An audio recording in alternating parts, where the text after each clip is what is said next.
This publication is submitted to assist those who are wondering at the value or benefit of articles of religion. I'd like to introduce my daughter, Rebecca, who will read the introduction to the book, which was originally written in 2016.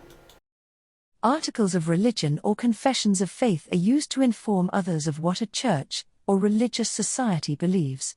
Some churches restrict membership to those who will subscribe to and affirm their articles of religion. A church generally includes, with their articles of religion, rules of conduct that members are to follow. One of the problems that this brings is that the truths of the Christian religion cannot be expressed in simple terms, and they require good biblical knowledge in order to express doctrine clearly.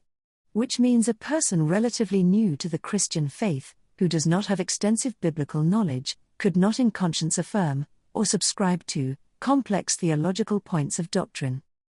It may be a church has inherited articles of religion, or are linked by association to a denomination who authored them, or their articles were written hundreds of years ago, in which case any ambiguity that may have arisen in them cannot be clarified, resolved or corrected easily. It would be unreasonable to expect anyone seeking membership of such a church to subscribe to articles of religion that are ambiguous, unclear, badly worded, or required a degree in theology to understand them, or at worst in error. This book demonstrates some of the problems that articles of religion can cause, and it should be noted that we have no record of this problem occurring in the early days of the Christian Church.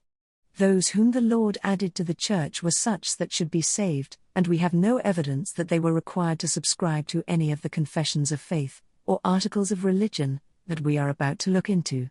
Even the apostles were growing in the knowledge of the Lord Jesus Christ, just as we do today. Peter is an example of one whom Paul had to withstand, to the face, over matters of doctrine and practice.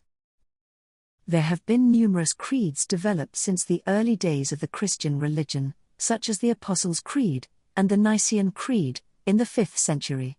All of which seek to present what was believed by that generation of Christians. These being compiled by Christian men to clarify and teach the Christian faith, correct errors and alert to false doctrine. Since the Reformation there have been a range of confessions of faith such as the 39 Articles of the Church of England, 1563. The First London Baptist Confession of Faith 1644. The Westminster Confession of Faith 1646, all with varying degrees of complexity. Due to the difficulties that some Christians have experienced when seeking to follow the Lord Jesus Christ, and due to a rightly governed conscience, they may find the practice of limiting church membership to those who will subscribe to a set of articles of religion that contain certain questionable points of doctrine unhelpful, as it prevents them seeking membership of that church. The author of this book wishes to relate some of these difficulties he faced when having to deal with articles of religion and church membership, and explain the problems encountered when seeking to join the Beaton Strict and Particular Baptists Church in 1976. It is the view of this author that articles of religion are necessary, at least to some degree, due to the vast differences in beliefs held by all manner of those professing Christianity. It is both reasonable and arguably essential that believers should see eye to eye when working together in the cause of God and truth.